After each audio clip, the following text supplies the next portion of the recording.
बहुत बहुत शुक्रिया, थैंक यू सो मच। वो तमाम सारे लोग जो आज शो में शरीक हो रहे हैं, उन सबका बहुत बहुत स्वागत है।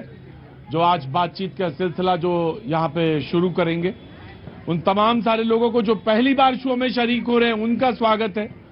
जो शो में लगातार आते रहे, जिनकी आदत पड़ गई है शो में आने की, उनका भी बहुत बहुत स्वागत है। Thank you so much. आज कुछ नए लोग भी मुझे शो में दिख रहे हैं, उन सबका बहुत बहुत स्वागत है। जी, कहाँ से आना हुआ है आपका? प्रतापगढ़ से। तो बता दिया आपने कि हम आज शो में दिख रहे हैं। हाँ। तो क्या बोल रहे हैं देख के? सब देख रहे हैं। हाँ, सब टीवी में देख रहे हैं। सब लोग टीवी में देख रहे हैं, खुश हो रहे हैं। तो प्रतापगढ़ में खुश हो रहे हैं या दिल्ली में? सब दिल्ली, प्रतापगढ़, कुंडा, सब कुंडा तक। क्या बात है। हाँ राजा भैया, राजा गजब है भाई। सारे लोगों ने देख लिया, और ये सुख भी बहुत बड़ा सुख होता है साहब। जहाँ साहब, बहुत बड़ा सुख होता है कि हम देखें, हमारे लोग भी देखें। इसी में ले तो तमाम सारे लोग राजनीति में आते हैं कि हम देखें सिर्फ, और बहुत सारे लोग इसी कोशिश में होते हैं कि दिखेंगे। तो आजकल तो एक नया शब्द चला, क्या नाम कहते हैं उसको? कौन सा शब्द है? वायरल। ये वायरल हो गए साहब। तो कोशिश ये रहती है कि किसी तरह वायरल हो जाए मामला और चमक जाए मामला एक बार, तो सब लोग जान लें एक बार, तो अपनी गाड़ी जो है चल निकले, चल पड़े। कहाँ से आना? आप तो फर्रुखाबाद से। फर्रुखाबाद से। तो अभी घर जाएंगे नहीं, यहीं आएंगे, रहेंगे? आपकी वजह से आपने कहा शनिचर को, तो हमने कहा एक दिन और हम इंतजार करें। आपसे इतनी मोहब्बत हो गई है, मतलब मैंने काम छोड़ दिया। मैंने कहा एक दिन और ड्रॉप कर देता हूँ। इतने बड़े झूठे हैं। नहीं, सच्चाई है, सच्चाई है, ये बिल्कुल सच्चाई है। हाँ, मैंने शनिचर मतलब कल ही निकल जाता, तो मैंने कहा शनिचर को वो शो नहीं करेंगे तो मैं रुक जाऊँ। एक नंबर के झूठे, इतने झूठे, मतलब कि सारे झूठे सारे इसी शो में इकट्ठा होते हैं। बोले सब बस वही लग रहा था कि एक बार मौका लग जाए, तो मौका तो लग ही गया इनका। इनको भी लोग देख लिया, तो आपको वहां प्रतापगढ़ कुंडा में देख लिया, इनको फर्रुखाबाद में देख लिया लोगों ने। तो कोई चुनाव लड़ने का मूड तो नहीं है? नहीं नहीं है तो नहीं, लेकिन आप नेता बना सकते हो। जने कितनों को नेता बना दिया। मैं तो टीवी घर में बैठ के देखता हूँ। आपने बिल्कुल उठा के ऐसा करके रखा और वो नेता बन गया। सही बता रही हूँ, सही बता रही हूँ। बहुत बहुत शुक्रिया, थैंक यू सो मच। सलाम वालेकुम। तो आप कोने में आगे चुपचाप खड़े रहते हैं और मुस्कुराते हुए निकल जाते हैं। Thank you so much. मैं न तो नेता बनाने वाला, और पता नहीं कौन सी परिभाषा नेता बनाने की आजकल चल निकली है कि जितनी बार दिखेंगे, जितना बार आप सामने आएंगे, आप नेता नहीं। ऐसे दिखने से कोई नेता थोड़ी ना बनता है, वो सब झूठा है। नेता तो वही है जो आगे खड़ा हो और तमाम सारी मुसीबतों को फेस करे, वही नेता। काम हो ना हो वो बात अलग है, लेकिन काम करता हुआ नजर तो आए, वो नेता है। नेता तो वो होता है। मैंने देखा है बहुत सारे लोग हैं ऐसे, लेकिन कहां से आना हुआ आपका, ये मुझे बताइए। गोरखपुर से। गोरखपुर से। तो कैसे, कुछ काम हम? नहीं, यहीं पे रहते हैं, मतलब अब दिल्ली में? अब यही रहते हैं, दिल्ली में रहते हैं। गोरखपुर कम जाना होता है अब? हर 4-5 मंथ में। तब जाते हैं। बहुत अच्छी बात। आज पहली बार शो में आए हैं? जी, मैं समझ गया, आज पहली बार शो में आए। Thank you so much. मेहमान जो हमारे साथ मौजूद हैं, आज मैं उनका तारुफ कराना चाहूंगा। एसएन सिंह साहब बीजेपी का पक्ष रखने के लिए आज मौजूद हैं, शो में आते रहे, बहुत बहुत शुक्रिया, thank you so much. Rahul Lal ji पत्रकार हैं, राजनीतिक विश्लेषक हैं, बहुत बहुत शुक्रिया, thank you so much. Doctor Vishal Mishra ji Delhi विश्वविद्यालय में प्राध्यापक हैं, हमारे साथ मौजूद हैं, बहुत बहुत शुक्रिया, thank you so much Vishal ji. Raghavendra Dubey Samajwadi Party के नेता हैं, प्रवक्ता हैं, बहुत बहुत शुक्रिया, थैंक यू। आप बहुत उदास से हैं, क्या बात है? उदास बिल्कुल भी नहीं है ना? चेहरा नहीं उतरा ना होना चाहिए। ये तो बीजेपी वालों को उतरना चाहिए। बोले ये तो बीजेपी वालों का उतरना चाहिए चेहरा। मैं आऊंगा, मुद्दे पे आऊंगा कि किसका चेहरा उतर रहा है, किसका नहीं। Thank you so much Raghavendra ji. Amber Zaidi सामाजिक कार्यकर्ता हैं, तमाम सारे मुद्दों, महिलाओं को लेकर समाज में सक्रिय रहती हैं और हमारी डिबेट में अक्सर आती हैं। बहुत बहुत शुक्रिया, थैंक यू सो मच अंबर। हमारे साथ आज जैन चावला साहब मौजूद हैं। प्लीज आज आप इनके लिए कस के ताली बजाइए। ऐसा शायद ही कोई दूसरा तीसरा दिन होता होगा जब चावला साहब मुझे व्हाट्सएप नहीं करते, मैसेज नहीं करते, बरसों से करते। ऐसा प्लीज तशरीफ रखिए, करते रहे हैं। एक जमाना था जब मैं किसी दूसरे चैनल में तब काम करता था और डिबेट में मोहल्लों में, इलाकों में करता था, और मैं आपके इलाकों में बहुत शो मैंने किए हैं, ये सच है, और उसमें इन्होंने बहुत हमारी मदद करी है। बात दरअसल ये नहीं है, ये मेरे डिबेट देखते हैं, डिबेट के बाद कमेंट करते हैं, मुझे ये नहीं अच्छा लगा, मुझे ये अच्छा था, वो ज्यादा बोल रहे थे, वो कम बोल रहे थे, आपने कम मौका दिया उन्हें, ये कमेंट करते हैं ये। और फाइटर हैं, जिंदगी में बहुत बड़े फाइटर हैं, एक लंबी बीमारी के बाद निकल के आए हैं, और हम सारे लोग जितने लोग यहां पे मौजूद हैं इनकी लंबी आयु स्वास्थ्य की कामना करते हैं। और मैंने बड़ी इनसे विनती करी, आज बड़ी विनती करी, गरीब में रहते हैं, अब नहीं जाते हैं बाहर, बड़ी विनती करी कि मैंने कहा आज आप शो में आइए जरूर, क्योंकि थोड़ा मन बहलेगा आपका, अच्छा लगेगा, हमको भी अच्छा लगेगा कि एक शख्स जो पिता तुल्य है शो देखता है, कमेंट करता है, लेकिन अब वो उतनी सक्रिय नहीं रहा। सक्रियता के मतलब ये कि वो यहां नहीं आ सकता, घर पर ही शो देखता है, लेकिन कभी कभार तो आ सकता है। लगभग मुझे लगता है ये साल 6 महीने बाद आए होंगे, 3.5 साल बाद आए हैं। बीच में मुझे लगा था शायद एक बार आए थे, 3.5 साल बाद के शो में आए हैं। मैं आपका फिर से तहे दिल से बहुत मन से स्वागत करता हूं। Thank you so much sir. अगर आपका शो न देखे नींद ही नहीं आती। आपका शो ना देखे तो नींद ही नहीं आती। तुम्हारी बात को जो है, तुम अब तो झुट्टे नहीं रहे। बिल्कुल ये सच्चाई है। आप मतलब मजाक में या हमारी बात को झुठलाते हैं, लेकिन ये बिल्कुल 100% सच्चाई है। मैं अगर घर पे होता हूँ, कोई भी काम होता है, तो मैं 6 बजे से 7 बजे उसके बाद का शो ना देखूं, लेकिन ये जरूर देखता हूँ। क्या नाम हो गया तुम्हारा? नाम वगैरह भूल जाता हूँ मैं। वैसे आतिफ हसन है, गांव में लोग राजा कहते हैं। आप राजा कहते हैं जी, राजा। राजा। नाम वैसे क्या है? आतिफ हसन। आतिफ हसन। गाना वाना गा लेते हैं? गाना नहीं आता है, बस रोना ही आता है। बस रोना। साधारण से आदमी है, साधारण से आदमी है, वह रोना आता है। और हमारे साथ आज जो मौजूद हैं, अंकित कुमार मौजूद हैं। अंकित एनजीओ चलाते हैं और एनजीओ में तमाम महिलाओं से जुड़े हुए मुद्दों को उठाते रहते हैं, समय समय पर आते हैं। कल भी कि जब शो खत्म हो जाता है, हम सब लोग चले जाते हैं, तो वो लोग जो कहते हैं, जैसे कि कल एक आईएएस ऑफिसर आईएएस की तैयारी कर रहा था, लड़का कह रहा था मुझे जगह नहीं मिल रही, चाय की दुकान करना, तो उससे मिलना, वो कोई महिला जिसका कि जमीन पे या घर पे कोई कब्जा हो गया, उससे मिलना। तो वो जब हम सब चले जाते हैं, रस्सी खुल जाती है, कैमरा चले जाते हैं, तो यहां पे ये रुक जाते हैं, इनकी टीम के लोग रुक जाते हैं, और यहां पे इनकी टीम के लोग उनसे बात करते हैं कि क्या परेशानी है आपकी, मुझे बताइए। मैं ज्यादातर कोशिश करता हूं कि उनको बता दूं, और ये उनसे बात करते हैं। ये एक तरीका है इनका। मैं आपका भी बहुत स्वागत करता हूं, आपकी टीम के लोग जो यहाँ पे मौजूद हैं उनका भी बहुत बहुत स्वागत करता हूं। आज आपके साथ आए हैं जी, क्या नाम है आपका? मेरा नाम श्रीराम ओझा है सर। जी, श्रीराम ओझा है। श्रीराम जी, थोड़ा सा ऑडियो कंट्रोल करेंगे जी। श्रीराम जी, क्या काम कर रहे हैं आजकल? मैं सर कोचिंग पढ़ाता हूँ। कोचिंग पढ़ाते हैं अपनी? हाँ जी सर। बहुत अच्छी बात है। और ये भी अंकित सर की ही देन है। अंकित जी की। अंकित, बहुत बहुत शुक्रिया। मैं कोशिश करूंगा कि ब्रेक में आपको मैं अंदर लेके आऊं। और ये एक उदाहरण है, जो लोग कहते हैं कि रोजगार नहीं, नौकरी नहीं, काम क्या करें मुझे बताइए। हट्टे कट्टे लोग आते हैं मेरे पास, ईश्वर करे सबको अच्छा दे, बल दे, लेकिन बल जो है, वस्तुतः जो बल होता है, वो बल जो है वो यहां का है, बाकी कोई बल वल होता नहीं है। मैं यकीन बता रहा हूं, मुझसे ज्यादा अच्छा चावला साहब बता देंगे।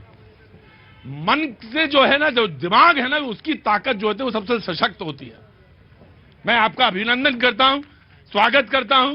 कोचिंग चलाते हैं अपनी, कहां चलाते हैं कोचिंग? मैं खोड़ा में कोचिंग चलाता हूँ। खोड़ा में चलाते हैं? खोड़ा में, यही दिल्ली में? हाँ, खोड़ा कॉलोनी। खोड़ा कॉलोनी में कोचिंग चलाते हैं। उसमें कितने बच्चे आते हैं? मेरे पास अभी करंट में 15 बच्चे हैं सर। 15 बच्चे हैं। और किस क्लास की? फर्स्ट से लेकर 8th क्लास। 8th क्लास तक के। बहुत अच्छा इनिशिएटिव है आपका। तो इनको आपने कैसे ढूंढा? ये हमने पिछले साल आप ही के चैनल पे ये इनिशिएट किया था, इनकम जनरेशन प्रोग्राम, और उसके बाद श्रीराम ओझा ने मेरे को कॉल करके अप्रोच किया।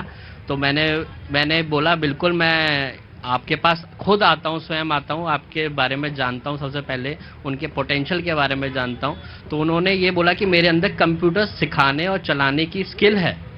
तो मैंने बोला इससे बढ़कर क्या है, अगर आप खुद स्किल्ड हैं तो आपको जो भी साधन चाहिए और जैसे चाहिए, मैं पूरी आपकी मदद करूंगा। मैं आपका भी साधुवाद करता हूं। मुझे पता नहीं था आपके बारे में कि आप आज आ रहे हैं, लेकिन मैं आपका स्वागत करता हूं। और गार्ड साहब हमारे साथ मौजूद हैं। गार्ड साहब, पानी पिलाओ और चाय पिलाओ इनको तुरंत। आपका स्वागत है। समाज में जब कोई प्रोडक्टिव काम हो रहा है, कोई दिया जा रहा है कुछ, तो जरूर स्वागत होना चाहिए। हाँ जी, हाँ, तो क्या कह रही हैं? कुछ कह रही होंगी? नहीं नहीं कुछ कह रहे हैं? दोस्त, हाँ, दोस्त तो लड़की भी हो सकती है, लड़का भी हो सकता है, तो लड़की होना क्या बुरी बात है? क्या कह रहे हैं? तो बहुत जरूरी काम कोई होगा। हम जिस पे बात कर रहे थे वो तो बहुत जरूरी बात था, वो आपने सुना नहीं, ना अनसुना कर दिया। बहरहाल क्या बात थी?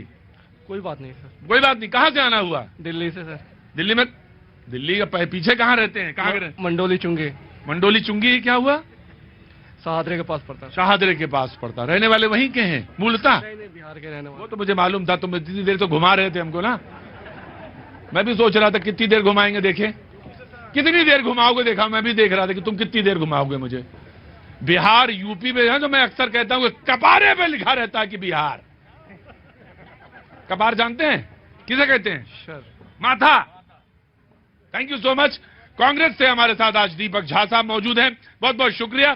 समाजवादी पार्टी ने तंज कसा बीजेपी की तरफ कि आज बीजेपी का चेहरा उतरा हुआ है। कल कर्नाटक के चुनाव के परिणाम आने वाले हैं और वो कह रहे हैं कि बीजेपी का चेहरा उतरा हुआ है। जी देखिए, जो 3 में ना 13 में कर्नाटक में तो समाजवादी पार्टी है ही नहीं है, और वहां तो भारतीय जनता पार्टी का बहुत सुंदर कमल खिलने जा रहा है, क्योंकि हनुमान जी की पूंछ में आग लगाने का परिणाम पहले भी जनता ने देखा है। इस बार भी जैसे ही हनुमान जी के पूंछ में आग लगाया गया, मुझे लगता है कि कर्नाटक की जनता ने कांग्रेस की लंका को जला के खाक कर दिया है और भारतीय जनता पार्टी का बहुत सुंदर कमल खिला दिया। बहुत सुंदर कमल खिलने वाला है। कर्नाटक से पूर्व मुख्यमंत्री रहे, वो हमारे विधायक भी रहे कर्नाटक से हैं। अब इनको बता रहे कि पूंछ में आग लगाई किसने? इन्हीं ने लगाई। अगर बजरंग दल और बजरंग बली की तुलना करें तो किताब सिंह जिसने नाम रख लिया वो तो सरस्वती पुत्र हो गया, जिसका नाम धनीराम हो गया वो तो लक्ष्मी पुत्र हो गया। अगर नाम रखना एक सज्जन है हमारे जानकार है, उनका नाम है ब्रह्मचारी जी। 6 बच्चे हैं उनके पास, और एक का नाम है भिखारी दीन। वो एक बैंक के चेयरमैन है, प्राइवेट बैंक के चेयरमैन है। तो वो ये नाम से तो कुछ नहीं होता। नहीं को अस जन्मा जग माही हाँ। और प्रभुता पाए जाए मद नाही। ये जब समाजवादी पार्टी वाले हमको रामचरितमानस समझाते हैं ना, तो बड़ा मन लगता है इनसे कि ये बिल्कुल सही समझा रहे। जी, चेहरा उतरा हुआ है आप कह रहे हैं इनका। जी देखिए, सबसे बड़ी बात है भाजपा ने, अभी आप देखिए कि इनके पास कोई मुद्दा ही नहीं था, तो बजरंग बली की तुलना इन्होंने कर दिया। तो क्योंकि नाथू राम गोडसे की तुलना इनके लिए राम पूजनीय नहीं है, नाथू राम गोडसे उनके भी नहीं। जब जो राष्ट्रपिता का हत्यारा है, राष्ट्रपिता का जो हत्यारा वो हत्यारा है। जी मैं कह रहा हूँ इनके लिए आदर्श कौन है? नाथूराम। नहीं, ये गलत है। डिबेट को डिटेल ना। संसाधनों पे एक का अधिकार बताने वाले हर समय जो है, अरे भाई सुन लीजिए, देश के संसाधनों पे मैं सुनूंगा ही नहीं। ये देश मैं नाथूराम गोडसे पे बहस नहीं करूंगा। अरे बहस नहीं होगी। मैं कह रहा हूँ, अरे सुन लीजिए भैया, देश के संसाधनों पे एक का अधिकार बताने वाले, हिंदुओं को आतंकवादी कहने वाले, सिखों की हत्या करने वाले और देश का बंटवारा करा के कई लाख हिंदू मुसलमानों की हत्या कराने वालों को ये समझना पड़ेगा कि ये देश भारत है, ये विदेशी देश नहीं है जहाँ पे आपने भी, माफ करिएगा सिंह साहब, आपने भी एक बार मुझसे नहीं कहा कि नहीं राष्ट्रपिता पे बात होगी, नाथूराम गोडसे पे कैसे बात हो जाएगी? आपने भी नहीं कहा। हर समय कहा गया है, हर समय का हम तो राष्ट्रपिता को मानते हैं। बस ठीक है। नो सलाम मत करिए, ताली मत बजाइए, बिल्कुल ताली मत बजाइए। मेरी डिबेट में नहीं होगा, मेरी डिबेट में नहीं हो सकता। अन्यत्र कहीं भी करिए, जो राष्ट्रपिता का हत्यारा वो हत्यारा। बस खत्म हो गई बात। तो बजरंग दल फिर बजरंग बली है क्या? आप इनसे सवाल करिए ना। बजरंग बली की पूंछ में किसने आग लगाई? बताइए, देश को जवाब दीजिए। बजरंग बली की पूंछ में किसने आग लगाई? देखिए, दर्ज करना। मैं कह रहा हूँ, अरे सुन लीजिए भैया, अगर भगवान राम से तकलीफ नहीं होती तो ये तो भगवान राम की धरती है। आप मान गए होते, 8 वकील खड़ा किए, और रामायण धारावाहिक कोरोना कालखंड में जब दिखाया जा रहा था, सारे भाई बहन अपने घरों में थे, तो भी आपको आपत्ति होगी। ऐसी कांग्रेस पार्टी कैसे भारत में लोग उसको? कर्नाटक का चुनाव डे 1 से ही एक पक्षी था, इसमें कहीं कोई कंफ्यूजन? एक पक्षी मतलब किसका है? कांग्रेस के पक्षी। मैं बता दे रहा हूँ। हाँ। और जिनके साथ बीजेपी वाले सपने देख रहे हैं कि जनता दल सेकुलर के साथ मिलकर सरकार बनाएंगे, उनका पहले ही गुब्बारा फूट चुका है। वो 20 से नीचे की संख्या में रहेंगे, तो वो इस बार किंग मेकर की भूमिका में रहना ही नहीं। बोले कि क्या त्रिशंकु रहेगी विधानसभा, तो बीजेपी जेडीएस के साथ या कांग्रेस जेडीएस के साथ, तो वो कह रहे हैं वो तो मामला है ही नहीं। जी प्रतीक जी, मैं ये कहना चाहती हूँ कि कर्नाटक का जो त्रिकोणीय मुकाबला रहा है, हाँ। उसमें अभी हम एग्जिट पोल्स पे ही बात कर रहे हैं। अभी कोई हाँ। नतीजे आए नहीं है, इतनी जल्दी हाँ। खुशी मनाने की कोई जरूरत नहीं है। बिल्कुल। और हम देखेंगे कि क्या होगा।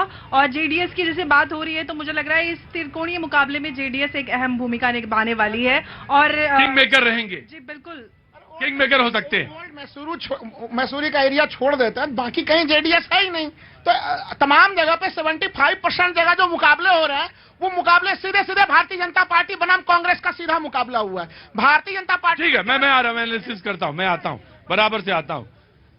खत्म हो गई बातचीत? कुछ बोलना है? जी बिल्कुल, भारत माता की जय। जी कुछ बोलना है? नहीं सर। जी, भारत माता की आरती ये मेरी लिखी हुई है जी, आपने लिखी? जी।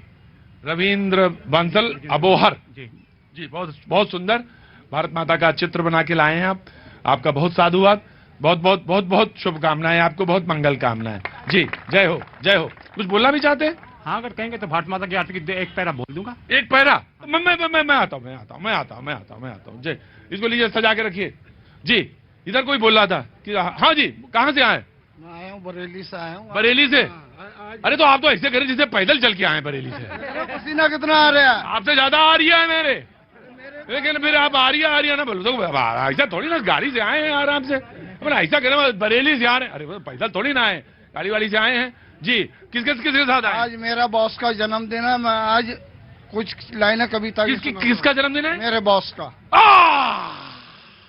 ऐसा करो कि आज इनके बॉस का जन्मदिन है, सारे लोग ताली बजा दो, और हो सके तो ये ऐसे शख्स हैं कि बॉस को ही अपदस्थ करके खुदे बॉस बन जाएंगे। आजकल यही चल रहा है, चल ही यही रहा है कि सारे लोग बॉस को खुश करने में लगे हुए हैं, ऐसा मक्खन मार रहे हैं बॉस को। भाई आप भी करते हो क्या? खड़ा करो, जरूरी है, बॉस को ही मक्खन मारो बस। नौकरी छोड़े हुए मुझे 5 साल हो गए। अच्छा तो कहो गुरुजी, बॉस में और गुरुजी में फर्क है। गुरुजी, रुको, आप जाओ, कॉफी लेके आओ। जी 4 लाइन सुनाऊंगा। आप सुनाओ, गुरुजी के लिए। गुरुजी के लिए जी 4 लाइनें। जी सुनाओ। शनिवार की थी बात, सिक्किम से एक पेशेंट 2 अटेंडेंट आए मेरे पास, बोले सर से करना है। एक मिनट, गुरु, क्या नाम आपका? सोनलाल। सोनलाल जी, कभी सम्मेलन में जाते हैं क्या? नहीं जाते हैं? ना। अच्छा चलो, अच्छा सुनाओ। दोबारा सुनाऊं फिर? शनिवार की थी बात, सिक्किम से एक पेशेंट 2 अटेंडेंट आए मेरे पास, बोले सर से करना है बात। मैंने कहा सर का तो है आज अवकाश, बेचारे बहुत हो गए उदास, थायराइड वार्ड में ले जाके करा दी बात। मैंने कहा मत होना उदास, पूरी यूनिट है आपके साथ, पूरी यूनिट है आपके साथ। जय हिंद।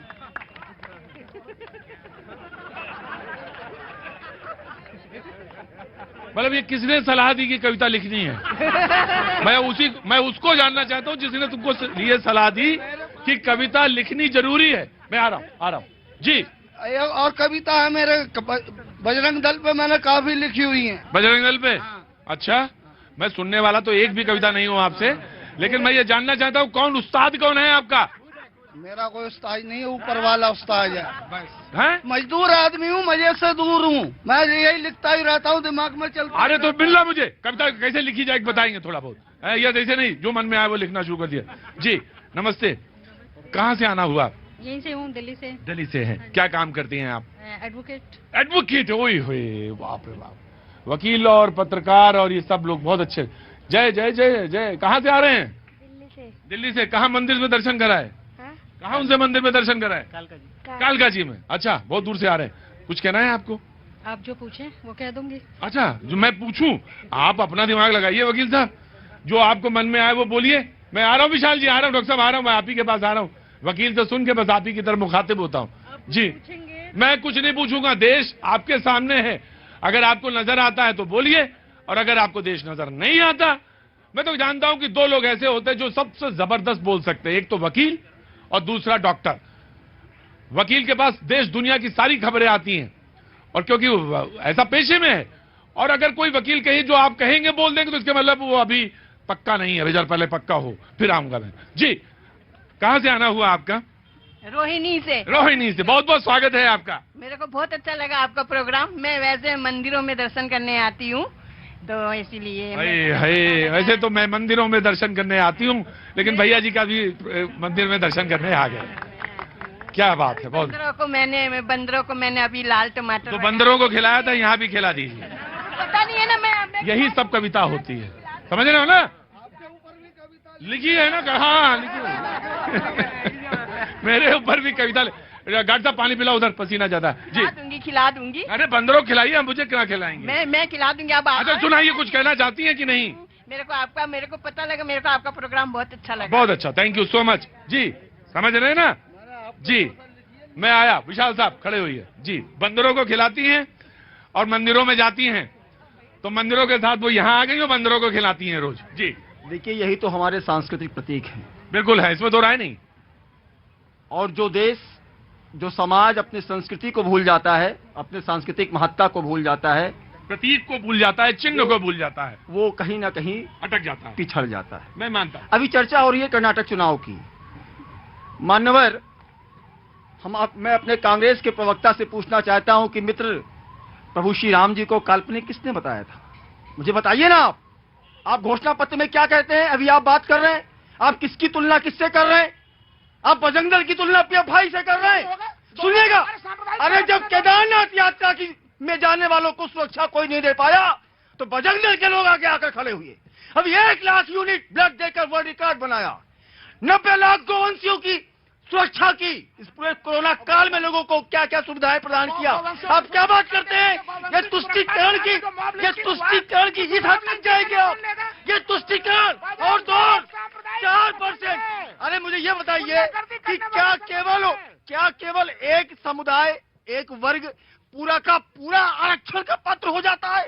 तुष्टीकरण की पराकाष्ठा तो देखिए। 4% पूरा। संविधान क्या कहता है?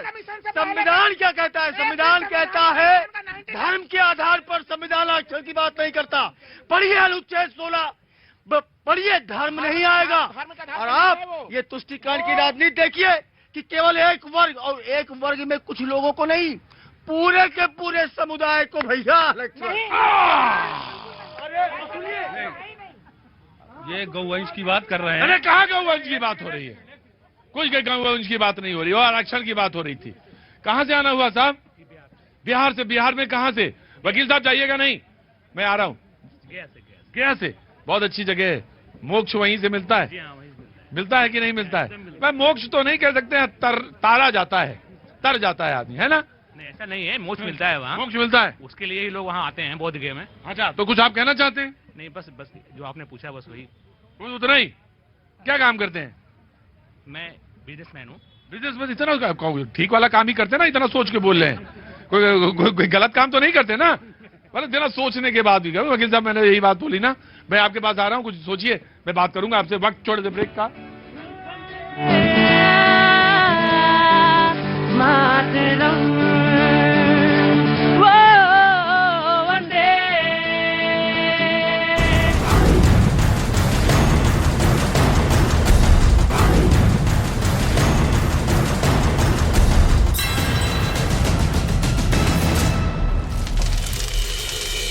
प्रोड्यूस करें, हमें कोर्ट में लेके आए, कोर्ट के अंदर ही मौजूद है जिस ये जज के पास आपका लगा हुआ चीफ जस्टिस के पास केस। दावा किया गया कि इसका सीधा कनेक्शन इस ऑडियो क्लिप से था, क्योंकि अहम बात यह है कि एक दिन पहले इमरान खान को 8 दिन के लिए रिमांड पर भेजा गया था, जिसका सीधा मतलब ये था कि उनकी अगली पेशी 8 दिन बाद होनी थी। लेकिन इसी ऑडियो क्लिप में इमरान खान ये पूछते भी सुने गए कि उनका मैसेज पहुंचा दिया गया या नहीं। हेलो, सिचुएशन क्या? मैं उनको पहुंच गई मैसेज? सर जी, सर नहीं अभी पता। सर मैंने मैसेज पहुंचाया है, इधर हम हाई कोर्ट में बैठे हुए हैं। हालांकि ये साफ नहीं है कि हिरासत में इमरान खान के पास फोन कहां से आया। इमरान खान की गिरफ्तारी के 48 घंटे बाद ही वहां की सुप्रीम कोर्ट ने उन्हें रिहा कर दिया। हालांकि इस ऑडियो क्लिप आने के बाद पाकिस्तान में हंगामा मच गया। पाकिस्तान के गृह मंत्री राणा सनाउल्लाह का बड़ा बयान सामने आया। उन्होंने दावा किया कि वो इमरान खान को फिर गिरफ्तार करेंगे। उनका कहना है कि अगर हाईकोर्ट ने इमरान खान को जमानत नहीं दी तो हम उन्हें दोबारा गिरफ्तार करेंगे। उनका आरोप है कि इमरान खान के खिलाफ कई केस हैं। ऐसे में वो जमानत रद्द होने का इंतजार करेंगे और फिर इमरान खान को वापस गिरफ्तार करेंगे। उन्होंने कहा कि हम इमरान खान को छोड़ेंगे नहीं, लोगों के सामने सच आना चाहिए। सुप्रीम कोर्ट से रिहाई मिलने के बाद इमरान खान को आज इस्लामाबाद हाई कोर्ट में पेश किया जाएगा। उधर पाकिस्तान की सूचना मंत्री मरियम औरंगजेब ने वहां के सुप्रीम कोर्ट के जजों को धमकी दी। पाकिस्तान मुस्लिम लीग नवाज की नेता मरियम औरंगजेब ने इमरान खान की रिहाई को लेकर सवाल उठा दिए और आरोप लगाया कि दबाव में आकर सुप्रीम कोर्ट ने इमरान खान को रिहा कर दिया। मरियम औरंगजेब ने आरोप लगाया कि इमरान की गिरफ्तारी के बाद एक साजिश के तहत हिंसा फैलाई गई। इस शख्स को, दहशतगर्द को सजा मिल जाती तो आज मेरा मुल्क जल न रहा होता। मरियम औरंगजेब ने इमरान खान की रिहाई सुनाने वाले जज के घर पर आगजनी की धमकी दी। वहीं पीटीआई यानी पाकिस्तान तहरीक-ए-इंसाफ की नेता ने मरियम औरंगजेब पर नफरत फैलाने का आरोप लगाया। मैं मरियम औरंगजेब तुम्हें बताती चली जाऊँ, जिस तरह की घटिया जुबान तुम इस्तेमाल करती हो ना, तुम पे कंटेम्प्ट ऑफ कोर्ट लगनी चाहिए।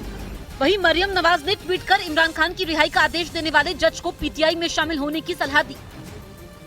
और इस वक्त की एक बड़ी खबर आपको बता दें, सीबीएसई के 12वीं बोर्ड के नतीजे घोषित कर दिए गए हैं। 12वीं क्लास में 87.33% छात्र पास हुए हैं। देखिए, साल भर की मेहनत और इंतजार आज ही के दिन का होता है कि आखिर कब नतीजे आएंगे, लेकिन सीबीएसई के 12वीं के नतीजे घोषित कर दिए गए। और आपको ये भी जानकारी दे दें कि 100 में से 87.33% छात्र जो हैं वो पास हो चुके हैं। हालांकि अब धीरे धीरे परसेंटेज निकल कर आएगा कि आखिर वो कौन सा छात्र है जिसने सबसे ज्यादा परसेंटेज जिसके आए हैं, लेकिन इंतजार साल भर का किया जाता है।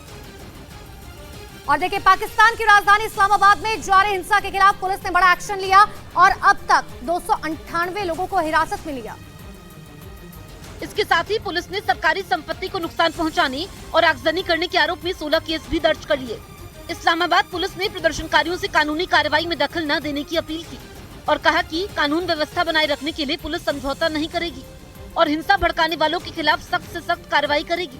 वहीं हिंसा पर काबू पाने के लिए इस्लामाबाद में धारा 144 भी लागू कर दी गई और लोगों से शांति बनाए रखने की अपील की। पाकिस्तान में जारी बवाल के बीच एक वीडियो सामने आया जिसमें पीटीआई कार्यकर्ताओं ने पुलिस पर उनकी गाड़ी जलाने का आरोप लगाया। उनका कहना है कि पुलिस ने पहले उनके पूरे परिवार को गाड़ी से निकाला और फिर उनकी आंखों के सामने ही उनकी गाड़ी में आग लगा दी। इस बीच अपनी गाड़ी को जलता देख पूरा परिवार सड़क पर खड़ा रोता रहा। मैं इधर ही था, मेरा सामने सारे वीडियो मैंने भगाया, तीसरी दफा आके उन्होंने आग लगाई है। पीटीआई कार्यकर्ताओं का कहना है कि पाकिस्तान पुलिस जगह जगह हिंसा फैला रही है, आगजनी कर रही है और इसका आरोप पीटीआई कार्यकर्ताओं पर लगा रही है। इधर पाकिस्तान में तीसरे दिन पूर्व प्रधानमंत्री इमरान खान की गिरफ्तारी के विरोध में उनके समर्थकों ने जमकर पत्थरबाजी की। इमरान खान की पार्टी पीटीआई यानी कि पाकिस्तान तहरीक-ए-इंसाफ के कार्यकर्ताओं ने जमकर उत्पात मचाया और पाकिस्तानी सेना और पुलिस के सामने ही जमकर पत्थरबाजी की। पीटीआई के सैकड़ों कार्यकर्ताओं ने उस इलाके को अपने कब्जे में ले लिया और वहां मौजूद एक इमारत को आग के हवाले कर दिया। पाकिस्तान पुलिस और सेना के जवान जब उन्हें रोकने पहुंचे तो उन पर जमकर पत्थरबाजी शुरू कर दी। हालात बिगड़ने के बाद वहां की सेना ने मोर्चा खोल दिया और प्रदर्शन कर रहे लोगों पर आंसू गैस के गोले दागने शुरू कर दिए, जिससे वहां अफरा तफरी मच गई। लोग आंसू गैस के गोलों से बचने के लिए इधर उधर भागने लगे। किसी तरह सेना ने इमरान समर्थकों पर काबू पाया। और एक बड़ी खबर आपको पाकिस्तान से बता दें, जहां पर हिंसा में करीब 50 लोगों की मौत हो चुकी है, करीब 100 लोग इस हिंसा में घायल हुए और 1000 से ज्यादा उपद्रवियों को गिरफ्तार किया जा चुका है। वहीं पाकिस्तान के सभी प्रांतों में सेना को उतार दिया गया। सबसे ज्यादा गिरफ्तारी लाहौर और इस्लामाबाद से हुई है। और अब बढ़ते आगे, उमेश पाल हत्याकांड के बाद से माफिया अतीक की पत्नी शाइस्ता परवीन को लेकर हर रोज नए खुलासे हो रहे हैं और इसी बीच शाइस्ता के लिए पुलिस ने बड़े एक्शन की तैयारी कर ली है। प्रयागराज के खुलताबाद थाने में शाइस्ता परवीन के खिलाफ हिस्ट्री शीट खोलने की तैयारी हो रही है। हिस्ट्री शीट खोलने के बाद शाइस्ता परवीन माफिया के साथ ही हिस्ट्री शीटर भी बन जाएगी। शाइस्ता के खिलाफ दर्ज 6 से ज्यादा आपराधिक मुकदमे के आधार पर उसे प्रयागराज पुलिस हिस्ट्री शीटर बनाने की तैयारी में है। शाइस्ता पर उमेश पाल हत्याकांड में साजिशकर्ता बेटे अली का फर्जी आधार कार्ड बनवाने और गलत जानकारी देकर असलहे का लाइसेंस लेने का आरोप है। खुलदाबाद थाने में ही माफिया अतीक अहमद का हिस्ट्री शीटर खुला था, जिसका नंबर 53A और अब शाइस्ता का भी उसी लिस्ट में शामिल है। हिस्ट्री शीट खोलने के बाद शाइस्ता परवीन को अग्रिम जमानत लेने और भविष्य में आपराधिक मामलों में जमानत लेने में काफी मुश्किल आ सकती है। 2 मई को धूमनगंज थाना प्रभारी राकेश कुमार ने एक FIR के समय शाइस्ता परवीन को माफिया कहा था, जिसके बाद से ही उसके हिस्ट्री शीटर लिस्ट में शामिल होने के संकेत मिलने लगे थे। अतीक अहमद की पत्नी शाइस्ता परवीन के करीबियों पर भी अब पुलिस और STF की नजर है। उमेश पाल हत्याकांड के आरोपी शाइस्ता तक पहुँचने के लिए पुलिस अब उसके मददगारों को पकड़ रही है। 17 अप्रैल को शाइस्ता परवीन के प्रयागराज के मारियाडीह गांव में छुपे होने का दावा किया जा रहा था। पुलिस दबिश देती उससे पहले ही शाइस्ता एसटीएफ के डर से स्टीमर में सवार होकर नदी के रास्ते संगम पहुंच गई और फिर संगम से कार के जरिए सतना निकल गई। सतना में कुछ वक्त रुकने के बाद शाइस्ता मुंबई गई, जहां यूपी एसटीएफ की टीम लगातार ही दबिश दे रही है। साथ ही प्रयागराज से सतना जाने वाले रास्ते पर लगे सीसीटीवी कैमरों को भी खंगाला जा रहा है। जिस टीम पर सवार होकर शाइस्ता परवीन संगम पहुंची थी, अब उसका मालिक पुलिस के रडार पर आ गया है। स्टीमर मालिक को हिरासत में लेकर पुलिस ने घंटों पूछताछ की। साथ ही पुलिस ने स्टीमर मालिक और अतीक के परिवार से रिश्ते की भी कुंडली निकाली। इतना ही नहीं, मारियाडीह गांव निवासी गुड्डू मामा से भी अब पुलिस पूछताछ कर रही है। पुलिस सूत्रों के मुताबिक गुड्डू मामा अमरूद का बड़ा व्यापारी है और अतीक अहमद का नौकर रह चुका है। माफिया अतीक अहमद की हत्या के बाद गुड्डू मामा पर शाइस्ता परवीन को शरण देने का आरोप है। शाइस्ता की तलाश में यूपी एसटीएफ ने दिल्ली से लेकर देहरादून तक तलाशी अभियान चलाया, लेकिन कहीं भी उसका कोई सुराग नहीं लगा। अब दावा ये किया जा रहा है कि शाइस्ता प्रयागराज के एक बंद मकान में मौजूद है और इन दिनों अपनी इद्दत पूरी कर रही है। इस बीच शाइस्ता का मोबाइल फोन बंद है, जिसके चलते उसकी सही लोकेशन ट्रेस करने में परेशानी आ रही है। दरअसल इस्लाम धर्म में पति की मौत के बाद पत्नी को 4 महीने 10 दिन की इद्दत पूरी करनी पड़ती है। इस बीच वो किसी गैर मर्द के सामने नहीं आती, सिर्फ इबादत ही करती हैं। पुलिस सूत्रों का दावा है कि प्रयागराज में एक बंद मकान के कमरे में शाइस्ता मौजूद है, जिसे जल्द पकड़ लिया जाएगा। तिहाड़ जेल में हुई टिल्लू ताजपुरिया की हत्या के बाद से जेल प्रशासन एक्शन में है। तिहाड़ में डीजी जेल के आदेश पर 99। पाकिस्तान के पूर्व प्रधानमंत्री इमरान खान को बड़ी राहत। इस्लामाबाद हाई कोर्ट ने सभी मामलों में दी जमानत। 17 मई तक गिरफ्तारी पर लगी रोक। वाराणसी में ज्ञान वापी परिसर में मिले शिवलिंग की वैज्ञानिक जांच के आदेश। इलाहाबाद हाई कोर्ट ने एएसआई से कहा कि वो जांच करे कि शिवलिंग कितना पुराना। प्रधानमंत्री मोदी ने गुजरात को करीब 4400 करोड़ रुपए की योजनाओं की दी सौगात। गांधीनगर में अखिल भारतीय शिक्षा संघ के अधिवेशन में हुए शामिल। शिक्षकों की भूमिका को बताया बेहद खास। यूपी के मुख्यमंत्री योगी आदित्यनाथ ने देखी film the Kerala story. BJP प्रदेश अध्यक्ष और डिप्टी सीएम समेत मंत्रिमंडल के सहयोगी भी रहे साथ। फिल्म द केरल स्टोरी की टीम से की मुलाकात, ट्वीट कर दी जानकारी।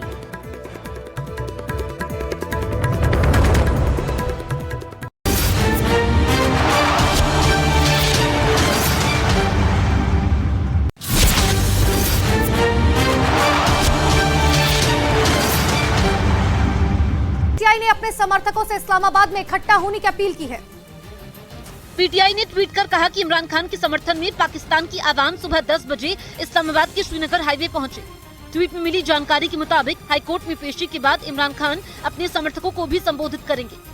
पाकिस्तान में जारी हिंसा के बीच कल सुप्रीम कोर्ट ने इमरान खान की रिहाई के आदेश दिए थे, जिसके बाद उन्हें इस्लामाबाद में पुलिस लाइन की गेस्ट हाउस ले जाया गया और सुबह उन्हें हाईकोर्ट के सामने पेश किया जाएगा।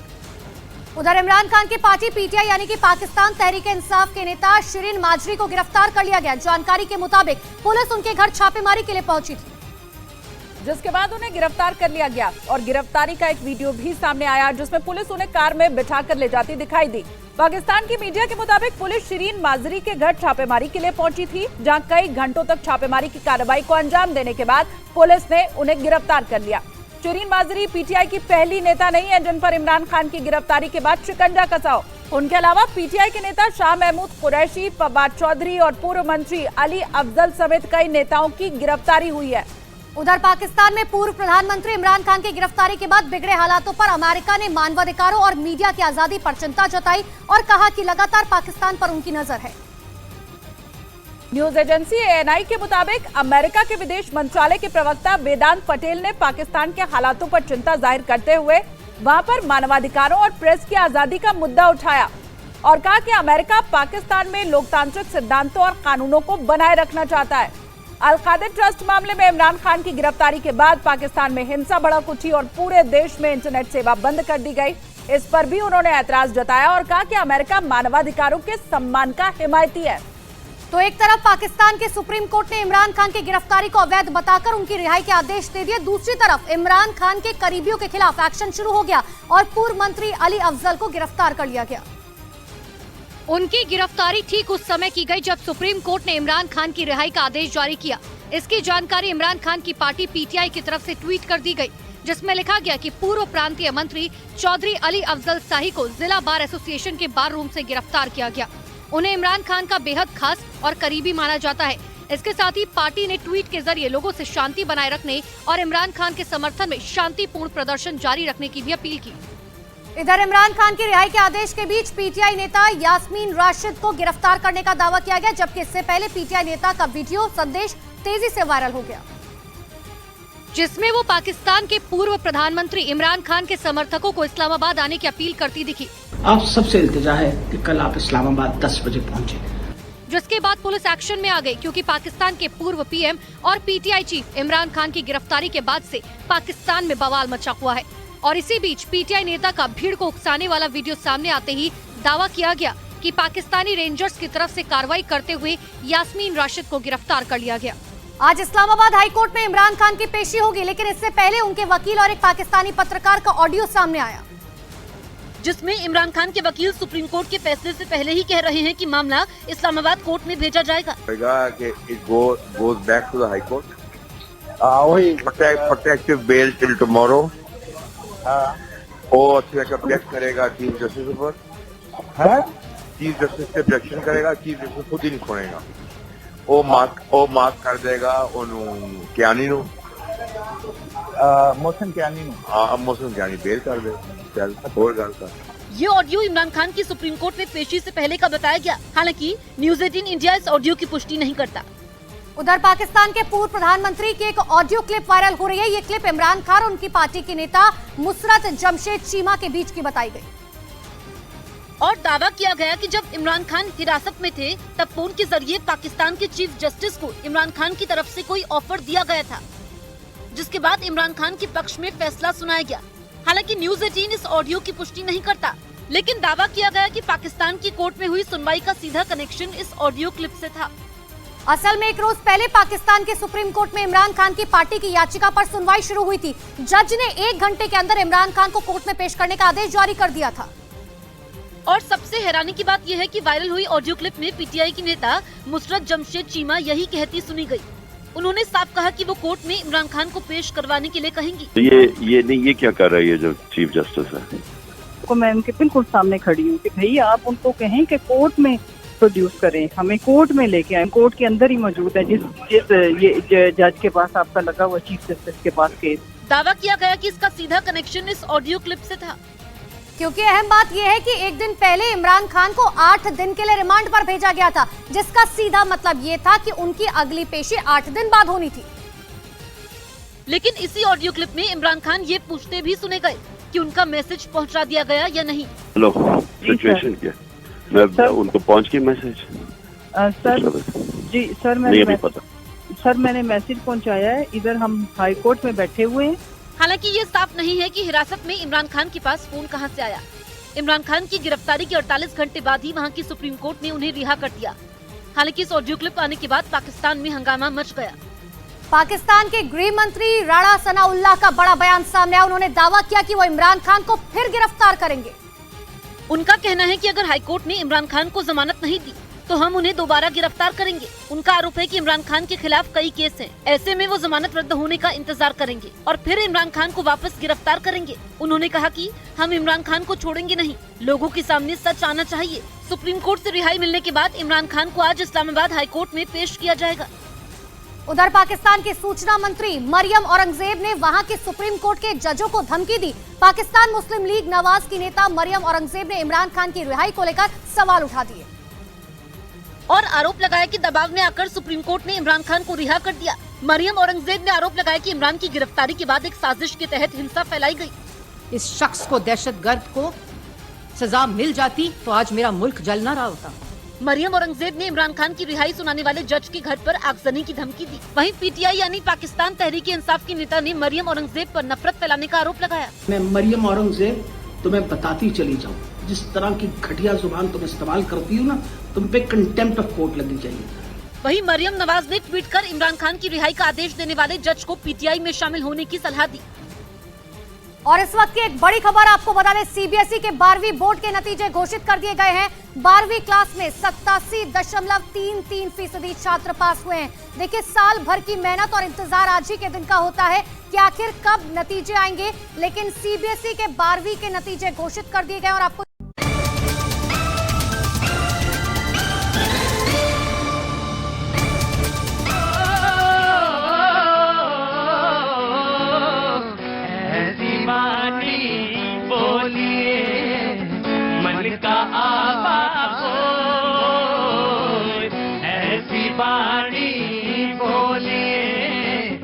मन का आवाज़ होए और को शीतल करे, आप शीतल हो कबीरा, आप शीतल हो।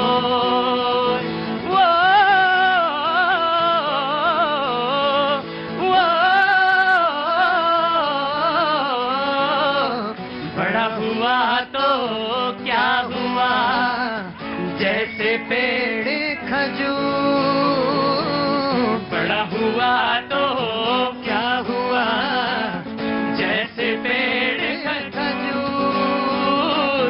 पंथी को छाया नहीं, पंथी को छाया नहीं, फल लागे अति दूर कबीरा, फल लागे अति दूर।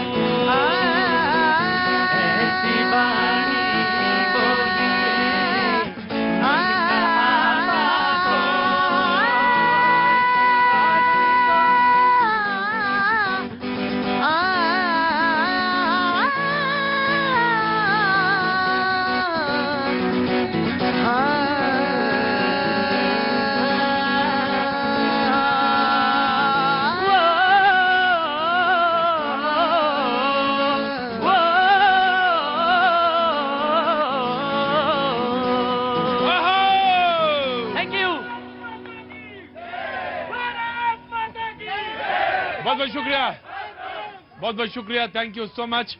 आप सभी का बहुत बहुत स्वागत है। Thank you so much. एक बार फिर से बातचीत के सिलसिले को शुरू करने के लिए मैं हाजिर हूँ। सबसे बड़े बुजुर्ग जो यहाँ पे मौजूद हैं उनका आदर करता हूँ। चावला साहब आज मौजूद हैं, बहुत बहुत शुक्रिया। हमारे साथ अरोड़ा जी मौजूद है, थैंक यू सो मच। और जो लोग यहाँ पे मौजूद हैं बड़े बुजुर्ग, उन सब का मैं बहुत बहुत स्वागत करता हूँ। Thank you so much, thank you so much पाजी, थैंक यू सो मच, बहुत बहुत शुक्रिया। और उनका भी, उन बच्चों का भी जो हमारे शो में आए हैं। बहुत डरावना हूं ना मैं, डरता हूं ना, डराता हूं ना जी। हाँ हाँ, लगी रहा हूं मैं, इसीलिए डर रहा हूं जी। बहुत बहुत शुक्रिया। वो तमाम सारे लोग जो आज शो में मौजूद हैं, जो मेरे शो में शरीक हुए हैं या आने और शरीक होने के लिए आए हैं, उन सब का बहुत बहुत स्वागत करता हूं। बातचीत का सिलसिला तो मैंने कर्नाटक से शुरू किया था। कर्नाटक में आज कांग्रेस ने तंज किया बीजेपी की तरफ कि आपके हुजूर चेहरा उतरा हुआ नजर आता है। तो बीजेपी ने उसका जवाब दिया कि नहीं, हम सरकार बना रहे हैं और सशक्त रूप से सरकार बना रहे हैं, किसी की जरूरत नहीं है। फिर बीच में बात आई कि बगैर जेडीएस के बात बन नहीं सकती, समाजवादी पार्टी ने भी बात बोली। तो उन्होंने कहा कि नहीं, जेडीएस की जरूरत नहीं पड़ेगी, त्रिकोणीय मुकाबला जरूर हुआ है लेकिन जरूरत नहीं पड़ेगी, हम सरकार बना लेंगे। कुछ लोगों ने कविता सुनाई, कुछ लोगों को कविता सुनाने के लिए नसीहत मिली, कुछ लोगों ने भारत माता की अभ्यर्थना, उनकी पूजा, उनकी आराधना में आरती लिखी, उनके लिए कविता लिख के आए। मैं उनका भी बहुत बहुत स्वागत करता हूं। सुंदर चित्र बना के लाए, बहुत बहुत स्वागत। कुछ लोग आज शरीक हुए, दिव्यांग हैं लेकिन समाज के लिए प्रेरणा है। उन्होंने कहा कि मैंने 15 लोगों के लिए एक कोचिंग सेंटर स्टार्ट किया है, एक एनजीओ की मदद से। वो वहां पे 15 लोगों को शिक्षा दे रहे हैं, कंप्यूटर शिक्षा दे रहे हैं। मैं उनका स्वागत करता हूं। यहाँ पे बहुत बहुत स्वागत है। तमाम सारे लोग आए हैं, मुंगेर से भी लोग आए हैं। हाँ जी, कानपुर से हैं, आप मुंगेर से आई हैं और मुंगेर से आई हैं, जबरदस्त हैं ये, और मैं इनका भी स्वागत करता हूं जी। गाना चाहती, बिल्कुल आप गाइएगा, जरूर गाइएगा, लेकिन मैं आपका बहुत बहुत प्रशंसा करता हूं। अपने बच्चों को और आपकी मेहनत को, आपका जो काम है उसकी भी बहुत बहुत सराहना करता हूं। कुछ कहना चाहती हैं? जी सर। जी, हमारे जैसी जो भी लेडीज हैं, बस अपने आप में हिम्मत रखिए। कहीं ना कहीं चोट लगती है, उस चोट से हम सुधर जाते हैं। और मतलब हम बच्चे को लेकर, सिंगल मदर हैं, 2 बच्चों को बड़ा कर रही हैं, बिहार से आती हैं, मुंगेर से हैं, मेरे शो में आती हैं, मैंने मुंगेर देखा है, मैंने मुंगेर को जानता हूं, बहुत सारे लोग मुंगेर को जानते हैं। वो आपके यहाँ सत्तू वाला जो पराठा ना चौराहे पे मिलता है, हाँ मैंने वो भी खाया है और रहा भी, होटल भी देखे हैं मैंने वहां के। लेकिन मैं गंगा का घाट भी देखा है। लेकिन मैं आपको एक बात बताता हूं, लेकिन जहां से ये आती हैं, जिस जगह से आती हैं और जिस कॉन्फिडेंस के साथ ये खड़ी हैं, मैं इस कनॉट प्लेस में इनका स्वागत करता हूं। यही है बिहार, यही है बिहार। अगर ठान ले कि मुझे क्या करना है तो क्या नहीं कर सकता।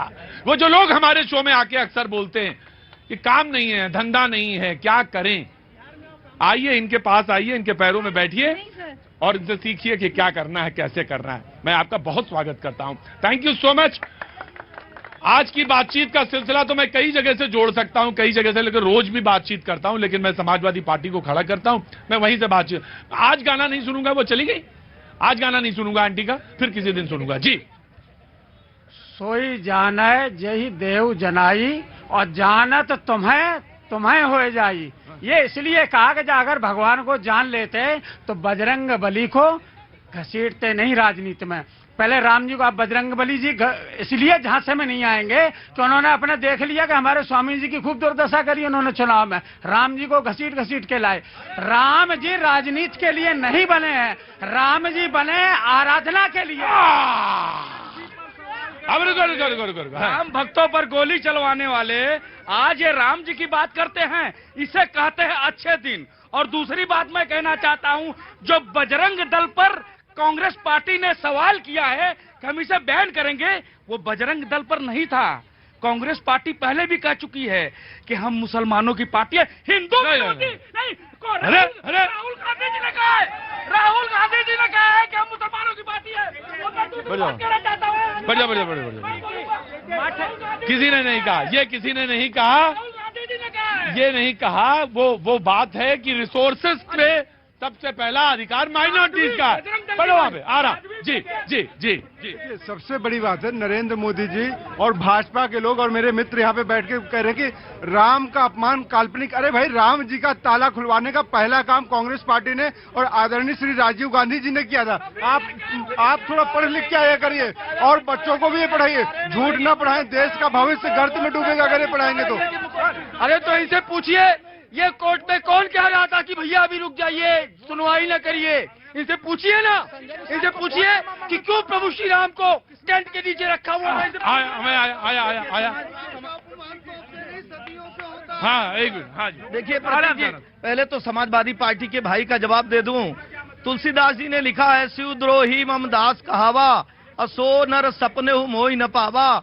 जो भगवान शंकर का अपमान करते, जो कहते हैं कि पत्थरों को रख के, अखिलेश जी कहते हैं हिंदू लोग तो पूजा करने लगते हैं, जो रामचरितमानस का अपमान करते हैं, जो सुंदरकांड का अपमान करते हैं, उन्हें उनकी अपमान तो जनता करती है। हमारे कांग्रेस के भाई ने कहा, अरे भाई, अतीक और अशरफ पर रोने वाले, 370 पर रोने वालों को भारत की जनता क्यों स्वीकारेगी?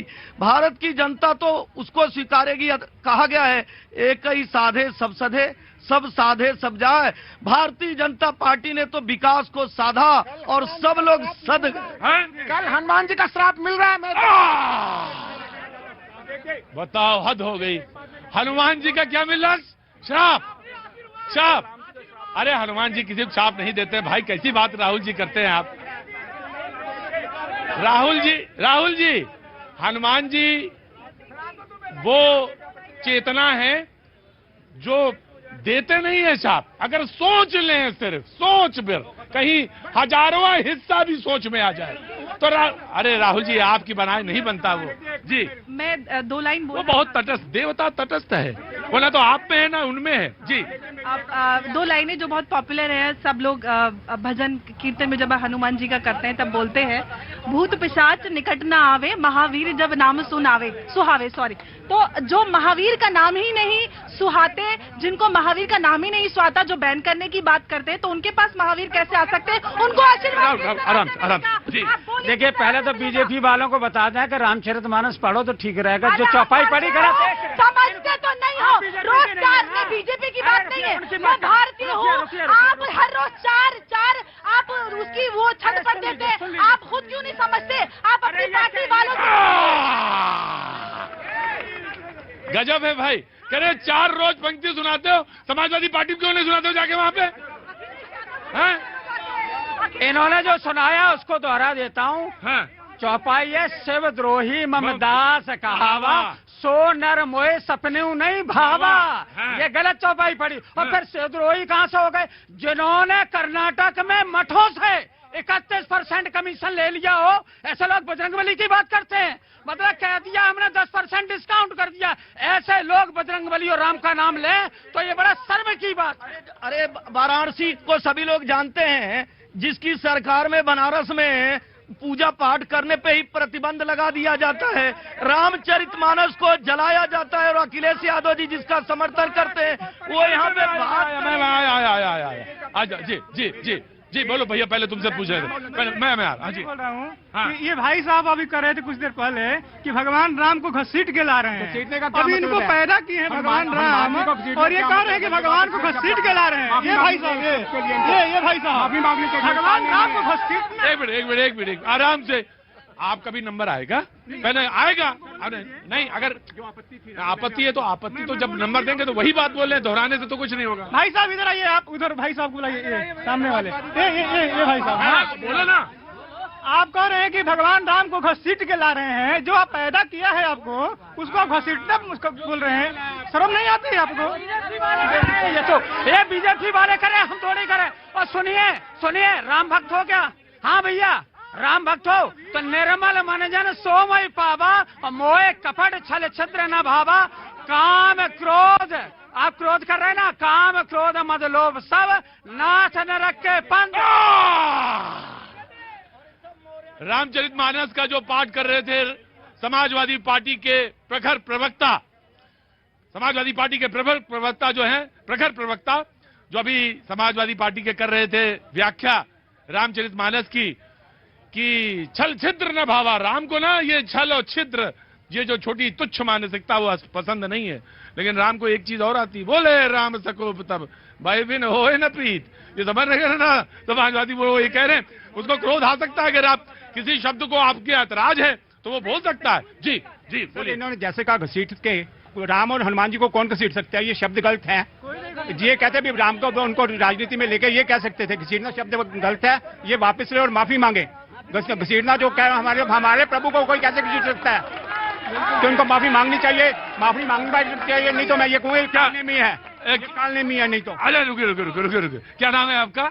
मेरा नाम राजेंद्र बंसल है जी राजेंद्र बंसल जी, क्योंकि प्रोग्राम मैं करा रहा हूं तो इसलिए मैं पहले माफी मांग लेता हूं। किसी की भावना को ठेस पहुंचाना न कोई मकसद है। और अरे नहीं कोई बात नहीं, वो कह देंगे, वो भी कह देंगे, ब्राह्मण आदमी वो कह देंगे, क्षमा आती है इनको। जी देखिए, सबसे पहले तो बंसल जी आपको बिल्कुल क्रोधित इसलिए नहीं होना चाहिए कि हमने कहा कि राजनीति में घसीटना, आप अर्थ का अनर्थ कर रहे हैं। नहीं, ये नहीं होना चाहिए। माला फेरे तो जुग गया, और गया ना मन का फेर, कर का मन का डार दे, मन का फेर। जी ठीक है जी, एक मिनट रुको, मैं आया। मैं कर्नाटक से हूँ। कर्नाटक से हैं? कर्नाटक में कहाँ से हैं? मैंगलोर से हूँ। मैंगलोर से? अरे बिल्कुल केरल के बॉर्डर पे पहुंच गए। मुझे मैंगलोर पिछले 5 साल पहले का याद आ गया। जी एनीवे बताइए कैसे हैं?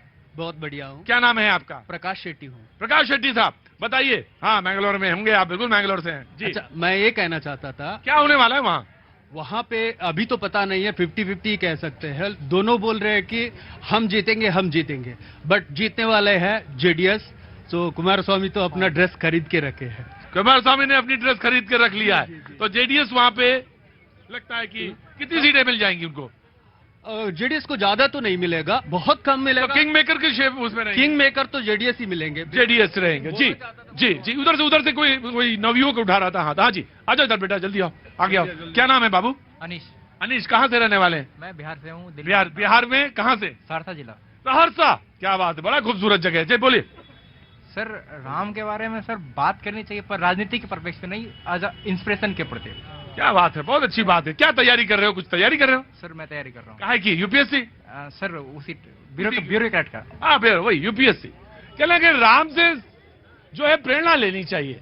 राम को किसी छोटे चीजों में घेरने से क्या फायदा? हाँ बोलो भाई, क्या हुआ बताओ। आगे मेरे राम बोलो। ये इसमें देखिए अक्टूबर से मैंने सफदरजंग में इलाज करा रहा हूँ, आज 6 महीना हो गया। तो उसमें टेस्ट लिखते हैं जिसे डॉक्टर मथी पे, तो जब जाते हैं कहते हैं मशीन खराब है। तो उन्होंने दवा दिया खाने के लिए, दवा खाते खाते हमारा सेट नहीं हुआ। फिर इन्होंने 2 तारीख के गया इसमें। मैं समझ गया। तो फिर कह रहे हैं मशीन खराब है, यूरोलॉजी। मशीन खराब है। ये 25,000 की 20,000 के टेस्ट बता रहे हैं। तो ये कहाँ से मेरा होगा? ना डेट दे रहे हैं और ना इलाज हो रहा है, मैं इसी चल रहा हूँ सफदरजंग से यूरोलॉजी में। ये मेरा कुछ हो ही नहीं रहा है। मशीन की लाइन लगी हुई है भैया, मिल रहा है, मशीन की लाइन लगी हुई है। देखिए ये बात ये मैं समझ लिया, मैंने देख लिया यूरोलॉजी तभी पढ़ा मैंने, मैं समझ लिया भैया, समझ लिया गुरुजी, समझ लिया। मशीन खराब है ये लिखा हुआ है इसमें, machine is out of order लिखा हुआ है इसमें, लिखा machine is out of order 7 अक्टूबर 2022 से। मेरा प्रॉब्लम बढ़ते जा रहा है, तो मैं जाऊं कहाँ है? अब जब प्रोग्राम खत्म होगा उसके बाद मेरे पास गाड़ी पे आओगे तब मैं बताऊंगा क्या करना है। ये बात सच है कि समस्या का समाधान होना चाहिए। वकील साहब, अब आपको कुछ मुद्दा मिला, किसी पे बोलने का कोई विषय मिला? मुद्दा तो मुझे कुछ नहीं मिला अभी। मैं तो ये देख रही हूँ कि सारे पार्टीज के खड़े होइए, सभी अपनी अपनी कांग्रेस है या बीजेपी है उसके लिए ये लोग फाइट करते हैं, बातें सुनते हैं। अरे आपको कहना चाहिए था मुझे मुद्दा मिलता। आप इधर आओ, इधर आओ, फटाफट आओ, फटाफट इधर आओ। अब आप इधर आओ, यहाँ। अब आप पूछो मुझसे कि मुद्दा मिला, पूछो ना वकील। मुद्दे अगर मुद्दे अरे आप पूछो ना कि मुद्दा मिला कि नहीं मिला, मुझे या आपको? हमें पूछो सर, आपके पास तो मुद्दे ही मुद्दे हैं। नहीं पूछो। अरे तो क्या हम भी तो आप वही रोटी खाते थे जो आप भी खाती हैं। पूछिए, मुद्दा मिला, पूछिए ना। मुझे मत तंज करना उस पे मुद्दा मिला कि नहीं मिला में। आपको तंज नहीं समझ में आया तो कुछ नहीं समझ में आया। हाँ मुझे मुद्दा मिला। आओ पाजी मेरे पास आओ, ये जो मशीन खराब है ना इसको ठीक कराओ, सबसे बड़ा मुद्दा है।